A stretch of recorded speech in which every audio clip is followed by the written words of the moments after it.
Hello mga ka-love, magandang umaga.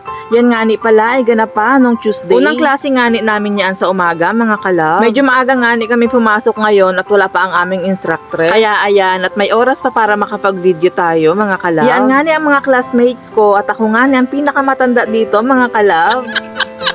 At kinahaponan naman, after ng aming klase, ay di na ako dumiretso sa aming pamilihang bayan. Bumili lang nga niya ako dyan ng isda para sa aming panghapunan. And after ko nga bumili ng isda, ay napansin ko naman aring mga talbos ng kamote at napakasariwa. Tamang-tama naman kako at dalawang klaseng isda ang binili ko. Bumili nga ni pala ako ng dalawang gayat na tuna mga kalab at talagang bala kong sabawan ito. And fast forward, after ko makabili ng mga gulay, ay di naman ako pumunta sa grocery na madalas kong bilhan kapag ako'y namamalengke. At yan lang naman ang binili ko at pakatapos nun ay umuwi na rin ako. Yan lang nga ni pala lahat ng mga pinamili ko for today's video. Kalahating kilong gilit at saka 2 pirasong tuna lang naman ang binili ko mga kalab. Pinag-apat na gayat ko nga ni yung 2 pirasong isdang tuna mga kalab. At apat nga ni kaming makain at carry na yan mga kalab. Bumili din nga ni pala ako dyan ng isang balot na pangpakbet at yan ay pangbukas pa ng umaga mga kalab. At dahil sinabawang isda nga ni ang ating recipe for today's video, kaya ayan, naisipan kong kalamansi na lang ang ating ipangasim dito mga kalab. Noong nakaraang linggo na umuwi kami sa bahay, ay binigyan nga ni kami nung kumari ko nitong kalamansi. Medyo naparami nga ni ito, kaya kako, kaysa naman masayang, ay maigi pang irin na lang ang ipangasim ko at makakatipid pa ako for today's video. Salamat nga ni pala sa napaka-generous kong kumari na nagbigay nito. Habang nga ning inapis ako itong kalamansi, ay nagapakulo na rin ako ng tubig dyan mga kalab. Hindi ko na nga ni na-videohan at sa mga oras na yaan ay gabi na, kaya naman nagmamadali na rin ako mga kalab. And fast forward at kulong-kulo na nga ni pala itong ating pinakulong tubig, kaya naman agad ko na rin inilagay itong ating tuna. Nilagyan ko lang nga niyaan ng sibuyas, bawang, kamatis at saka ng pampalasang sangkap. At habang nga ning inapakuluan natin yung isda, agad ko rin namang inasikaso ring ating talbos ng kamote. Kapag nga ako ay nagaluto ng sinabawang isda, ay paborito kong kainin yung mga sahog na gulay nito. Mahilig talaga ako sa mga gulay mga kalab.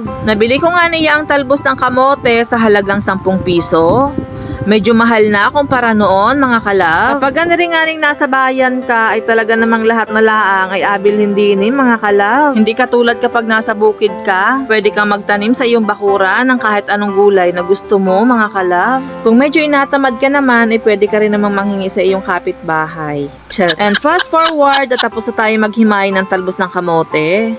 At dahil nagamadali nga ni tayo at paluto na yung ating isda, kaya ayan, dali-dali ko na rin hinugasan mga kalab. And fast forward, at eto na, luto na nga ni pala ang ating isda, kaya naman agad ko na rin inilagay ang siling berde para naman may kaunting anghang. Bago ko nga ni ilagay ang talbos ng kamote, ay una ko munang inilagay itong ating kalamansi juice.